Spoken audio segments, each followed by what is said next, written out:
Hey guys, I want to talk about difference between APT and PKG in termux or Linux.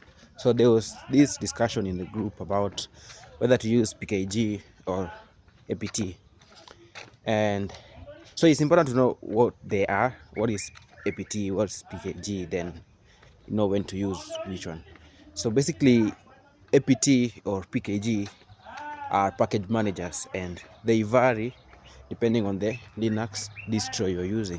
So in Ubuntu or Debian based distros like Ubuntu, Kali, Ubuntu and Kali, I think this, and Debian itself, they use APT, okay?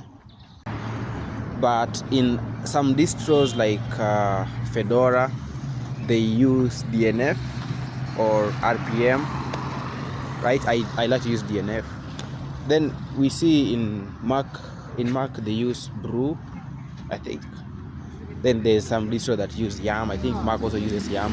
I think some people use Yam in Fedora. I don't know. There's so many things.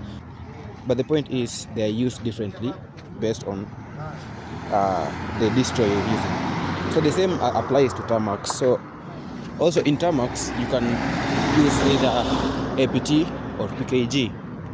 So they both work basically. So basically,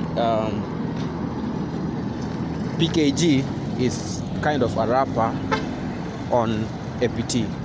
So it's just they took APT and added some more stuff to it and made it PKG. So they both work. Yeah. So basically, if you use APT, install Python, still works. If you use PKG, install Python, still works. But the recommended one, or the one that is mainly used in termux, is PKG.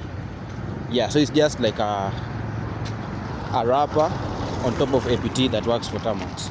But you can still use APT in termux, but like the standard one is PKG. No reason, just stick to PKG. Yeah.